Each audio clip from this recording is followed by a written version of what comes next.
There we go. Okay, so hi, good afternoon, everybody.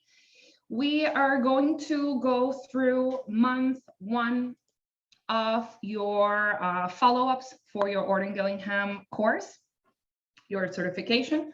So there are several things that I want to cover with you. Everything that I'll be displaying on my screen will be shared with you along with the recording of the session. So I'm going to go ahead and share my screen.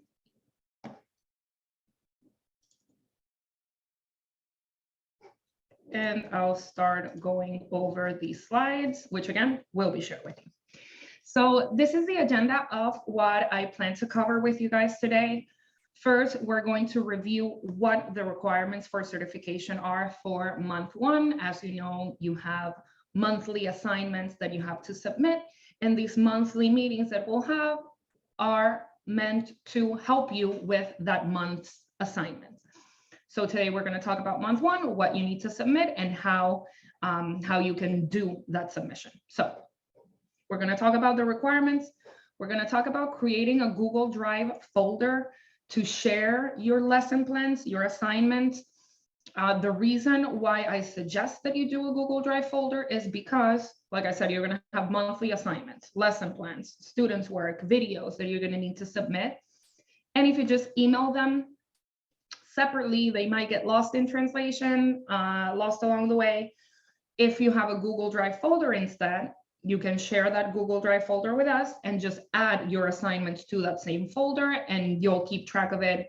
We'll be able to keep track of it as well. We're going to talk about enrolling students into the software. I know that many of you have already enrolled, so this might not be relevant for all of you, but I want to walk you through the process in case you have not enrolled yet, in case you have students that you need to take off and enroll new ones. I want to show you how you can do it on your end without having to come through us and wait for us. You can do that on your end, as well as adjusting settings on a student's account. Adjusting settings means opting in or out of placement test. It can mean once the student did take the placement test, maybe you disagree with where they were assigned to, so you can move them up or down. You can give them access, you can remove access. All of those are settings in the student's account that you can adjust. And then I want to talk a little bit more about that initial placement test that the students take when they log in. Many of your students, just by seeing your name, I know that many of your students have already taken that test, but I'll just give you a reminder of how that works. And then I'll leave some time at the end for questions. Something that I wanted to point out is at the end of this slide presentation, and I'm going to share it with you via email as well. But at the end of this slide, you have this. It says, click here to access a Google Drive folder with relevant materials related to this presentation. If you click here, you're going to be taken to, sorry, let me go this way. You're going to be taken to this. This folder contains all of the relevant lesson plans, presentations, videos for your course. The reason that you'll see month 1, 2, 3, and 4, that's because with other groups, that's as far as we are, even though with you guys, I'm covering month 1. So everything that I'll talk about today is inside this folder. The placement test, that how to add or remove students, the presentation that I'm about to go through, the requirements for certification, the lesson plans, the templates, instructions on how to create a Google Drive folder. So everything that I'm referring to today, everything that I'll explain today, you can find in this Google Drive folder that I'll share with you, like I said, via email, alongside with the recording of the session. And you have other months as well. If you wanted to venture into those and see them, you can also access them. So let me go back here. And back to the beginning of the presentation and the things that I plan to cover. Let's go ahead and get started. Let's talk about the requirements for month 1. I took this screenshot from the file that was sent to you probably when you went through your initial training date that has months 1 through 7, if I'm not mistaken. So this is just month 1. You need to submit 2 lesson plans. Both of them have to do with the Max Phonics program or the phonics teacher manual, if that's what you're going by, and with the consonants and short vowels. If you are using the software as a reference, that would be Max Phonics Module 2, that's the consonants and short vowels. If you're using your teacher manual as a reference, it's the one with the lime green cover. So what you need to submit assignment-wise are 2 lesson plans, and you'll see here that it says, you must submit the fully filled in lesson plan as well as students' work. Students' work can be, you know how you have in that lesson plan, you have dictations, you have the fluency drill, you have the side words. So everything that the student writes, everything that the student does is considered students' work. The best way to go about it is to just take pictures of the students' work and then put it on your Google Drive folder so that it's submitted with your month. Let me see a question in the chat. What if all our students have tested out of those modules or lessons? Good question, because that will happen, or the opposite, that you have students that are working on these lower levels and not on the higher ones that are coming in later months. For that, what I suggest doing is write the lesson plan, because you don't need a student to plan the lesson, right? Write the lesson plan fully, and then either, if you can borrow a student to just do the work, do so. And if not, you might have to kind of borrow a teacher to act as a student just for the purposes of the video, because you do have to submit videos. The videos are more to evaluate you and how you're delivering the lesson. It's not to see the student's performance. And many teachers that do not have students at those levels use a teacher to act as a student, so you can still do the video. Worst case scenario, just record yourself doing the lesson, pretending that there's a student in front of you, but it is important to submit the lesson plans. In fact, the lesson plans you need to submit before the next monthly meeting that you're choosing to attend. And what you should submit by then is the lesson plan itself. The student's work and the video can be submitted later on, but the lesson plans should be submitted in time, and in time means before you attend the next follow-up session. So you need to submit 2 lesson plans, one for the PFNTA, one for the SRCKE, and then a video of you working on the sound blending drill. That's the one where you use the alpha chips to tap the sounds and then blend those into a word. You can also do the finger tapping to sound out each of the letters and blend them into a word. And then another video, these are going to be short videos, of you teaching the sight words. Remember sight words? We use a red crayon or a red Sharpie to go over those. And you can also do the arm tapping, which is different than this tapping. Here I'm sounding out, here I'm spelling. So let's talk about the lesson plan itself and the 9 steps that are included in it. What you'll see in the following slides is at the top, the instructions of what the lesson plan, of what the step is, what you need to do, what you need to say. In the middle, you're going to see what that step looks like on the lesson plan after you wrote it. And at the bottom, you're going to see tips for the lesson and tips for your video, things that you should include, things that we suggest you do.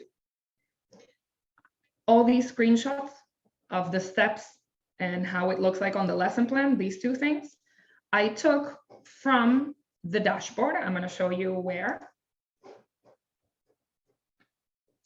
Here, just a new tab.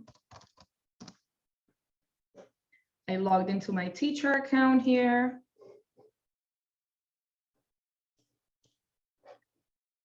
And then if you go to the materials section, remember there's a Max Phonics tab. The first file on that list is called Lesson Plan, Steps, Sample, and Template.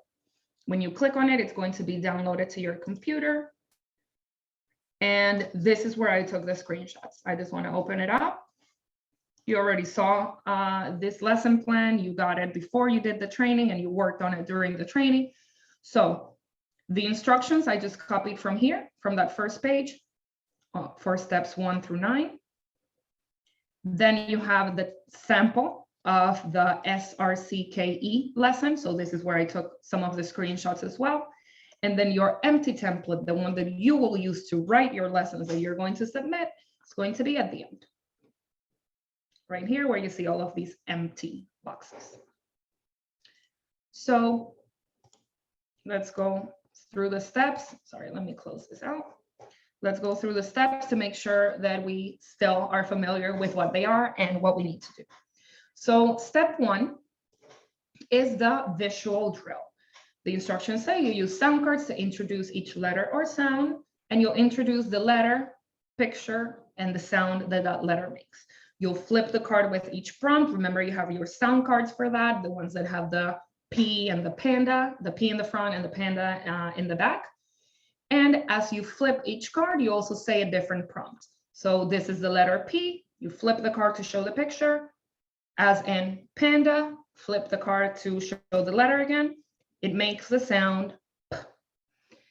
Remember that, and I'm talking about the tips at the bottom now. Remember that you should always do the introduction to the letters and the pictures and all of that with that format of I do, we do, you do.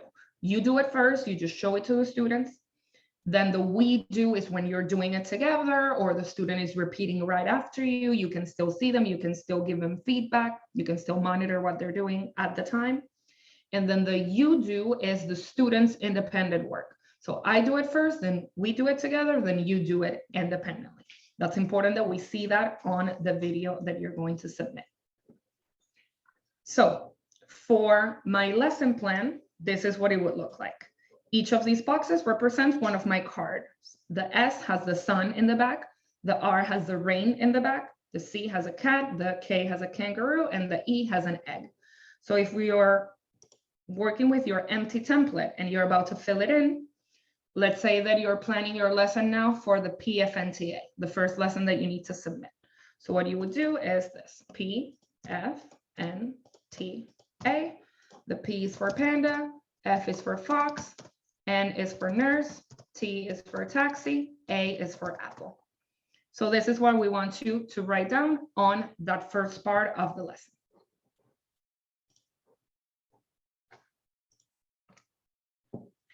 Then we have step 2, that's the tactile auditory sound drill. Pretty much that's where the students trace the letters. Remember that you want to show it first with big hand motions in the air, finger in the air, and you're tracing. It's important to save the directions of how you're tracing the letters. For example, the P is down, up, and around. So I want to say down, up, and around. I do it first, then we'll do it together, down, up, and around. And then the student will do it on their own. That's the you do portion, saying down, up, and around. Remember, we start with big hand motions, but then we start narrowing it down, focusing more on the finer motor drills. So we're going to have that plate with sand or salt. We're going to have that Ziploc bag with paint or shaving cream. Any sort of textured surface that the students can run their fingers through as they're tracing the letters. And then finally, pencil and paper, tracing those letters.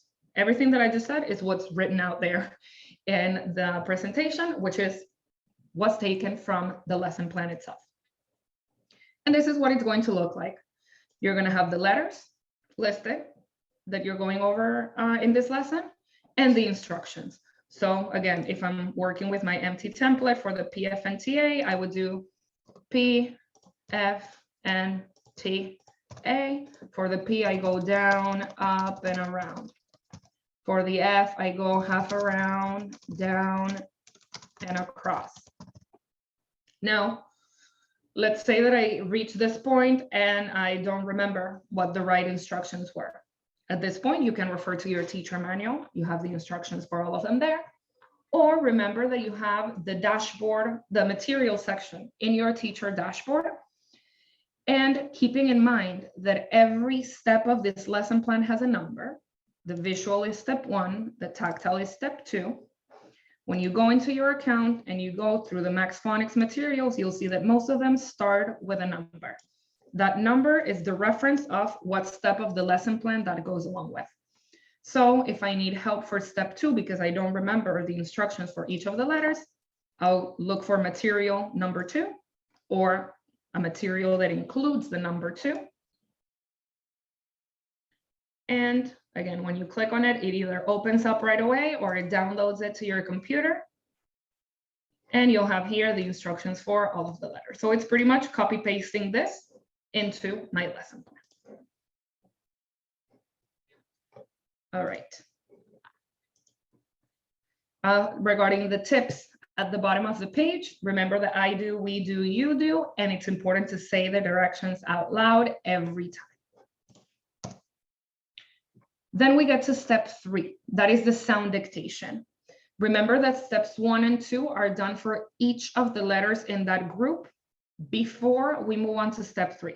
So if I'm going over the PFNTA, I'm going to do steps 1 and 2 for the P, 1 and 2 for the F, 1 and 2 for the N, the T, and the A, and then I move on to step 3 and beyond. On step 3, what I need to do is dictate 10 letters from those that I just covered. Of course, I'm going to repeat some of them, and they're going to be in randomized order. This is what it's going to end up looking like on your lesson plan. And what you would say is, write the letter that makes the sound E as in egg. Write the letter that makes the sound R as in rain. Write the letter that makes the sound K as in kangaroo. And the student will write the letters. Here is where you can start gathering your students' work. If you look at the bottom of my screen, since you're dictating and the students are writing those letters somewhere, if you take a picture of that page, that is part of the student's work, then you can submit with this lesson.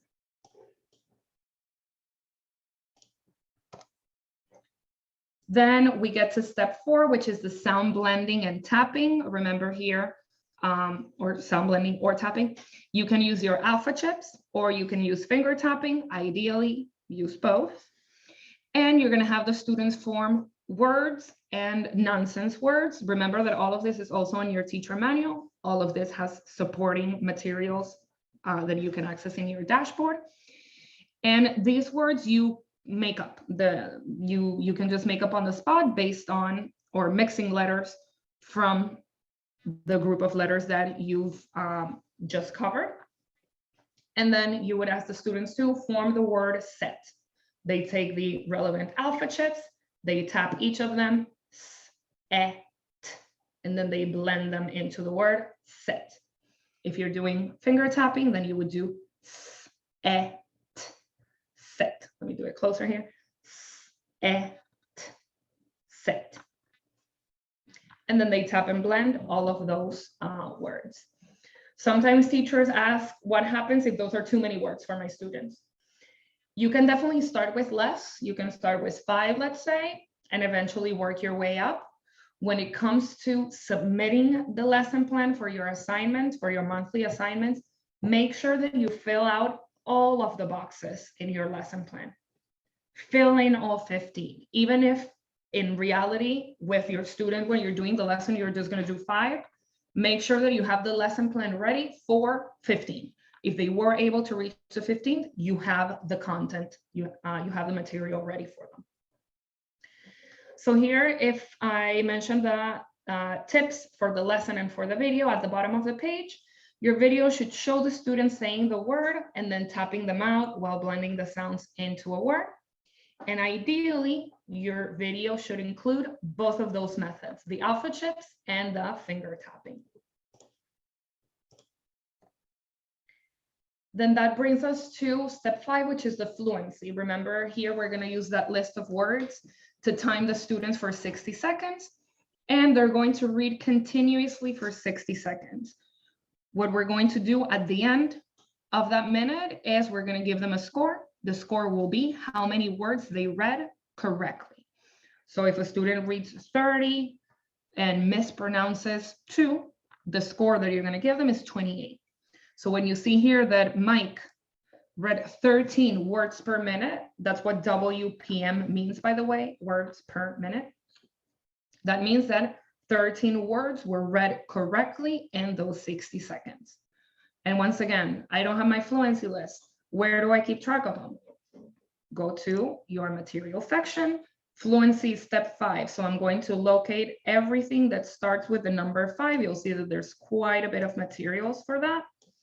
So you have all the list of words that you might need, the expectations, a chart that you can use to keep track of how many words they're reading. So make sure that you use your material section because it'll make it easier to fill in the lesson plan and then deliver it as well. Step 5, by the way, sorry, wrong window here. No, this is what I wanted. Step 5, by the way, is the only one that you're not going to fill in until you have a student to work with. Because for the fluency, you need to have the student in front of you to time them and give them a score. You can't plan ahead for that. So everything except for number 5 on your lesson plan should be filled in.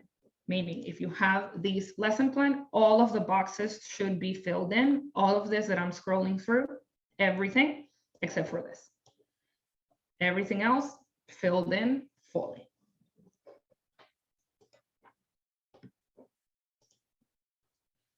And here the tips at the bottom say that you can do, I would change that to you should do a practice run before timing the students, meaning get your fluency sheet with the words, read the words for the students or read the words with the student first, and then time them so that they're familiar with the direction that they need to read in. Remember, left to right, top to bottom, and also what it's going to look like. That if they reach the last word and they still have time on the clock, they should start over again so that you get a more accurate fluency reading.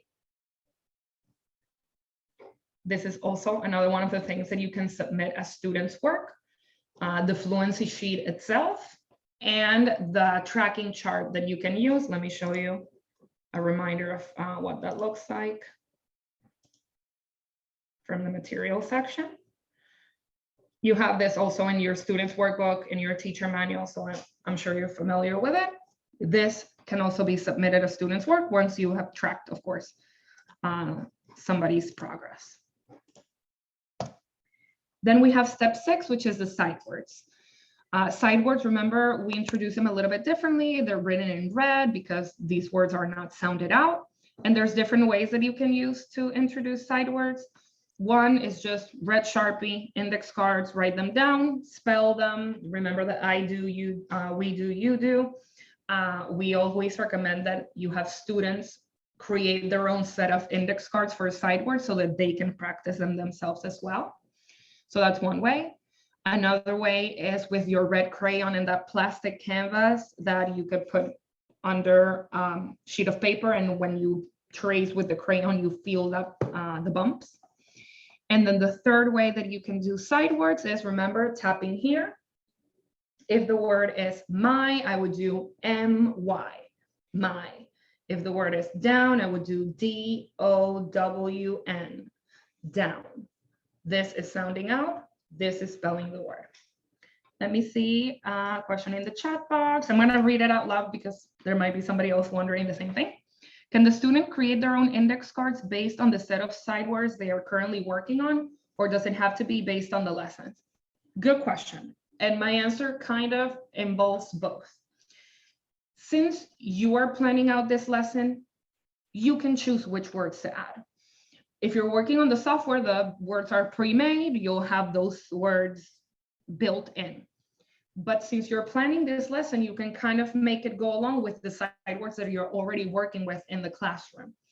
That's also one of the benefits of this lesson plan, that you can, really make it overlap or correspond with what you're doing in the classroom. So the student definitely can make their own deck of cards with the words that they're working on. You can also try to incorporate, planning ahead of time which words you plan to cover with them and use these. You're not limited as to which specific sight words need to be on this lesson.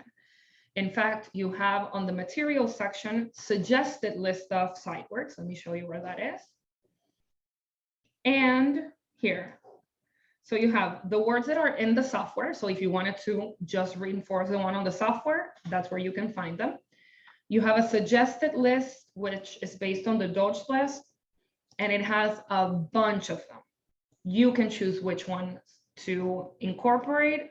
The more the better. You know, side words are common words, so really the more that you add, the more that your students can deal with, the bigger that deck of side words looks like, the better.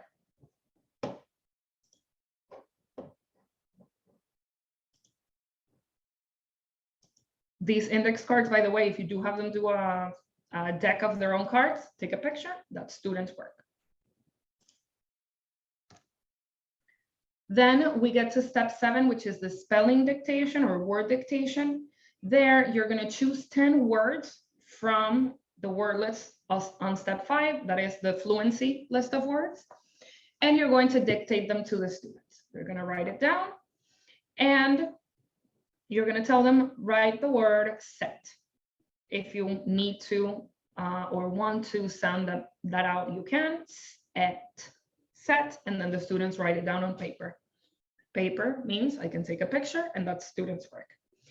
Something that I added here as a lesson and video tip is that I highly recommend that in your video you include the SOS strategy. That's part of your teacher manual, and you probably saw it on your initial training. And that is the simultaneous oral spelling, where you say the word, for example, set. You ask the students to repeat the word, count how many sounds they hear, tap it out, and then write it. So if I say, write the word pat, or the word is pat, the student will say pat. Then you ask them, how many sounds do you hear? And in order to verify that, I recommend that they go straight into the tapping. So they would do p, at, 3. Tap it out, p, at, pat, and then write it down.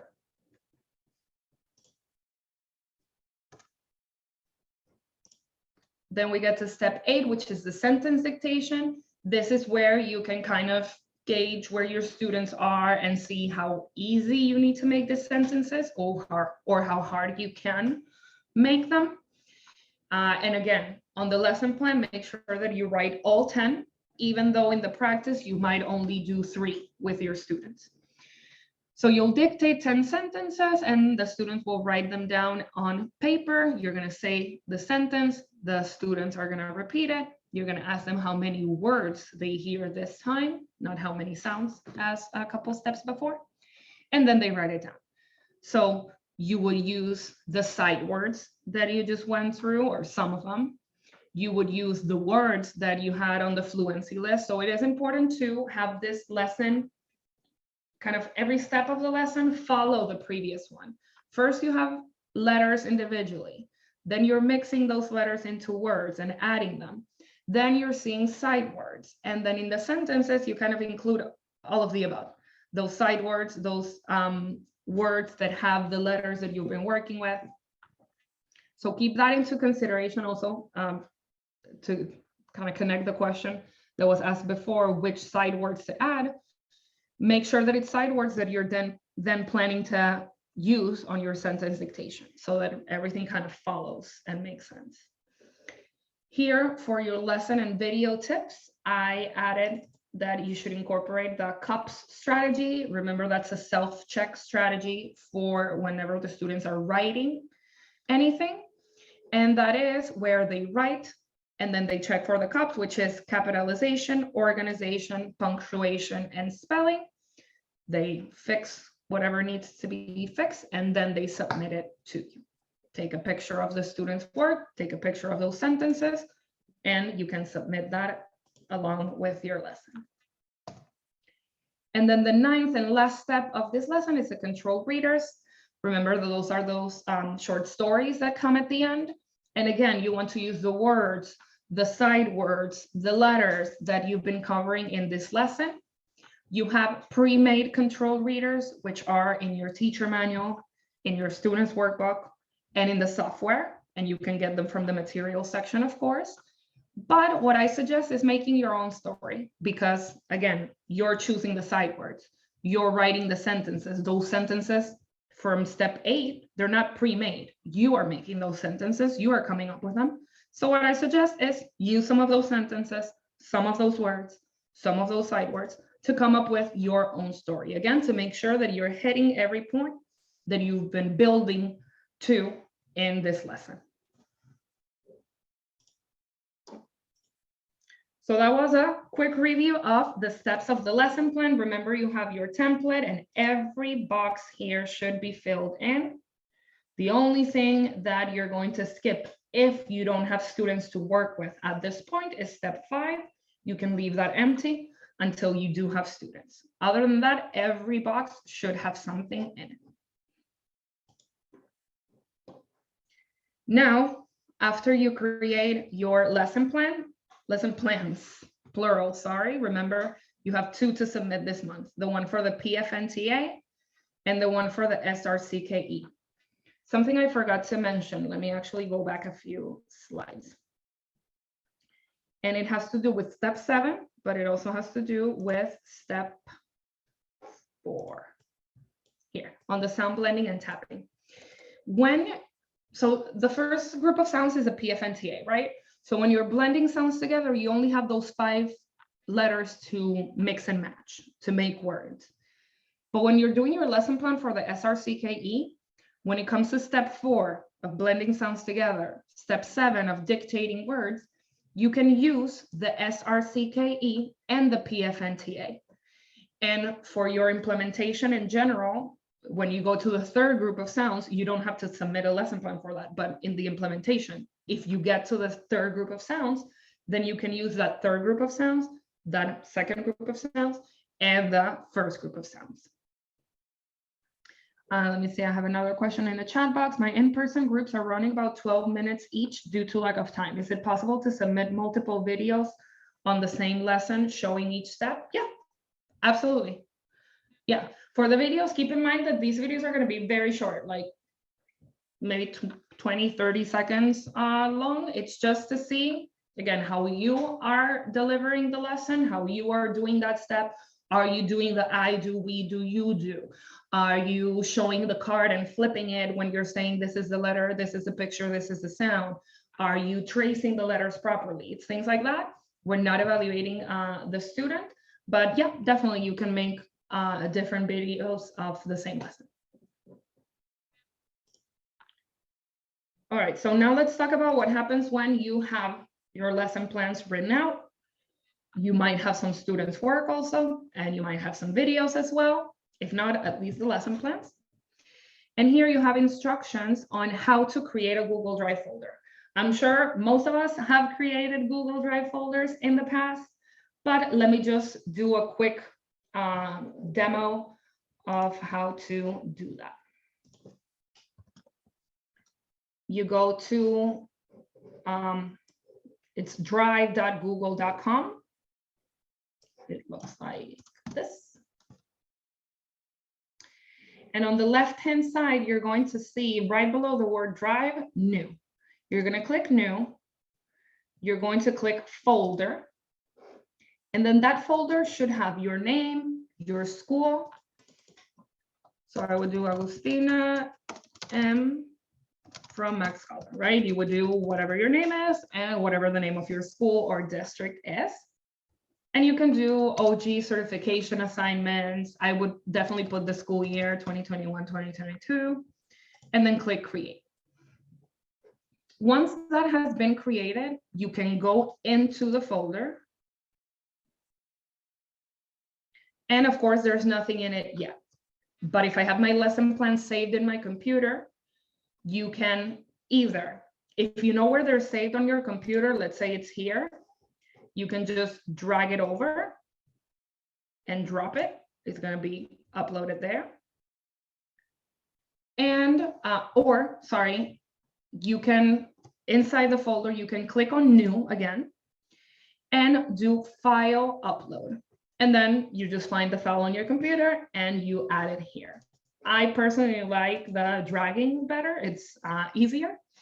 And then once you have the folder created, once you've added some documents in it, what you do is you click on the name of your folder. That's going to open up a menu. You're going to hit share. And you're going to choose who you want to share it with. In this case, and it's also pointed out on the presentation, you're going to share it with ogcertification@gmail.com. You're going to hit share, and that's that. I pointed it out here, ogcertification@gmail.com. And then next month, you'll just go back to your folder and add the files there. You don't have to create a new folder every month. You'll have your one certification folder, and you'll add all your monthly assignments, videos, lesson plans, etc. to that. So this slide has instructions on creating a folder, which I just showed you, adding files to the folder, which I just showed you, and sharing the folder with others, like I just showed you. But remember that on my email, I'm going to send you all of this, so you'll be able to read it and do it step by step. Right now, I'm kind of rushing through everything, kind of trying to hit all the points, but you'll have it for reference if you need to take it a little bit slower and creating and sharing these files. The next point that I wanted to talk about was enrolling a student into the software. And I know, again, that many of you already have your students enrolled. So this is not going to be relevant unless you need to remove a student and add somebody new. In order to add a student, you need to first log into your account. From the menu on the left-hand side, you have the option that says Settings, Students. And then when you click on it, you have the option to create a new account. That opens up a form where you enter their username, first name, last name, password, grade, etc. Let me just quickly show you what it looks like on the actual site. So here I'm on the dashboard.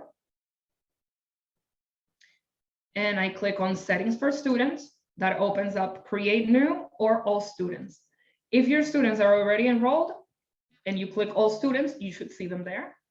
If they're not, then you click Create New. And again, it gives you a form where you just fill out the username, the name, the password, their grade, and then you're going to have all the default settings. Since this is a fourth grader, they're not going to be taking the phonics placement, and they are going to be taking the reading placement. Let's say I do want the student to take the phonics test, you can just assign it. I don't want the student to take the reading test, you can opt out of it. And then you can adjust all sorts of settings on the student's account at this point. And click Create, that account will be ready to go right then and there. If you have a student whose account is already set up, but you want to change something in it, opt in or out of test, override the results of the placement test, you name it, you go to the same tab, Settings for Students. Instead of Create New, you're going to click All Students. And in this account, I don't have anybody, but there's going to be a pencil next to the student's name. Click on that pencil and you're going to get to a screen similar to the one that I was just looking at, where you can choose yes or no, assign levels, opt in and out of things. Is the same thing. The difference is that one, you're working from an existing account, and on the other one, you're creating a new account. And then remember, again, your material section. In the material section, you even have instructions on how to do what I just said, enroll students, deactivate accounts if you need to. And it's going to be part of the folder that I'm sharing with you as well. For month 1, you have here a guide, how to add, remove, or edit students. Like I said, the presentation that I've been going over, the general requirements for your entire course, the lesson plan template, this one, the one that I've been scrolling through and writing it, and the instructions on how to create a Google Drive folder. The last thing that is in here is the placement test, and that's also the last thing that I want to talk to you about, which is right here. And there is a built-in placement test that new students take. If you have returning students, just because I see that there's people here that have been using the program for a few years. If you have returning students, we don't reassess them. We just have them pick up where they left off last year. But if you have new students that are starting the program, they will get an online placement test as soon as they log in. Remember, I showed you in the settings, you can opt out or into it. And there's also an offline version of the phonics test. That's what you can find on this Google Drive folder. It's a paper version. You have instructions, the test itself, a scoring sheet. The reason why we give you the online and the offline version is because on the online, it's set up as, it has like 3 sections: the alphabet, the blends, and the digraphs. If I do well on the alphabet, I see the blends. If I do well on the blends, I see the digraphs. If I do well on the digraphs, I test out of phonics. And the questions in each of those sections of the test are, do you recognize the letters? Do you recognize the sounds? That's the end of it. But if you do the offline test, let me see where it is. These are the instructions. Okay, this is the test itself. You have a lot more questions per sound, so it's a little bit more thorough. You'll decide what you want. This one requires you to be there because you have to make some sounds and you have to prompt the students with questions. Again, the instructions are part of this folder as well. Whereas the online version of the test is automated. The student can pretty much just sit in front of the computer and do it because every question is read out loud to them. So that's the difference between one and the other. So that's pretty much, and sorry, I've been talking really fast, I just noticed. That's because I just got off another training. So I'm like on a roll. I see another question. For when we add the score to the fluency section of the plans, do we need to send an email that we are updating, or will the whole folder just be a working document? Either or. I suggest that you just make it a working thing where you can just edit it. But if you happen to just save it as a Word document and upload it, you're going to just have to upload a new version to it. If you do that, and by that I mean you're submitting the lesson plans first and the students' work later on, the video later on, when you add that student work, when you add that fluency, I suggest shooting an email like, hey, I updated my lesson, or hey, I updated my Google Drive folder to add this and that. Because, and I've learned this the hard way, when you have a Google Drive folder and you share it with somebody and you make changes to it, adding things or removing things, it doesn't let the other person know. So unless you tell somebody that something changed, they have access to it, but they have to actively go and look for it. So I do suggest that you shoot an email like, hey, I added my students' work to my folder, or hey, I added month 2, so that the trainer is able to look at that. What about the teacher homework? Should we include the screenshots in our Google Drive or email that file? I would say add it to the Google Drive so that you can have all of your work just compiled in there. And then, you know, if somebody says, oh, we didn't get your homework, and then you're going to have to fish through all your emails, as opposed to just having the Google Drive folder and be like, hey, here it is. So everything related to your certification, I recommend keeping on that Google Drive folder. It's going to make it easier for us and for you mostly, because you're going to have a lot of files, a lot of things to share.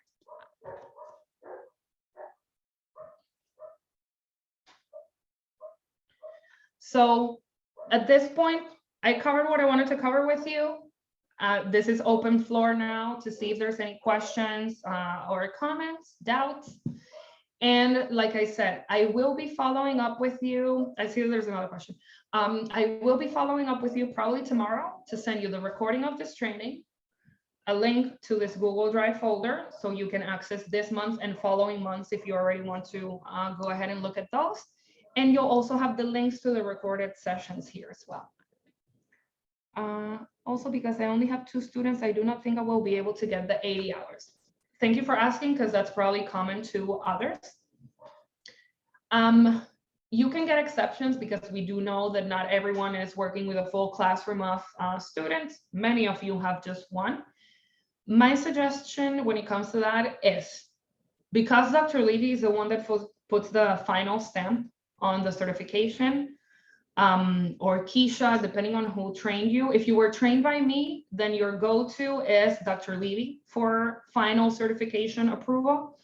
If Dr. Levy trained you, then Dr. Levy. And if Keisha trained you, then Keisha is your go-to to see if you can get an exception regarding the usage. It happens. You're not the first ones to bring it up and not the first ones to be in this pickle. So I would just say, reach out to them as soon as possible, just so they're aware and they know that they're expecting less usage from you.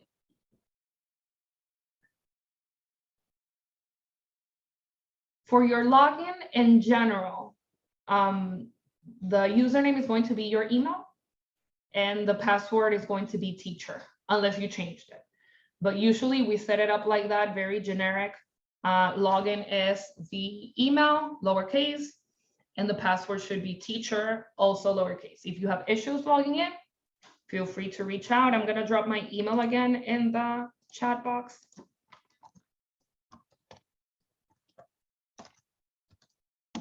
And remember, your Google Drive folder should be shared with ogcertification@gmail.com. You don't need to send things to me. You can send them there. All the work is compiled there and then shared with the relevant trainer to give you feedback. Also, when you send your lesson plans, usually you should get feedback within 24 to 48 hours. If you don't, I would, again, send a quick reminder like, hey, I sent my lesson plans. Any news?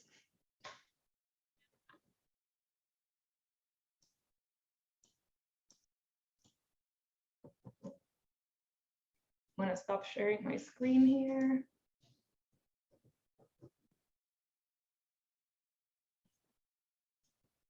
So if you are here and you don't have any more questions, you're free to go. Thank you for joining. Hopefully this was a little bit helpful in understanding the assignments that you need to submit and give you a brief reminder of what those steps entail.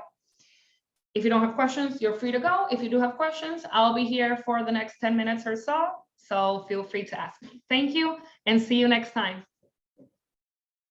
I'll be here. I'm hiding my webcam, but I'll be here if you have questions.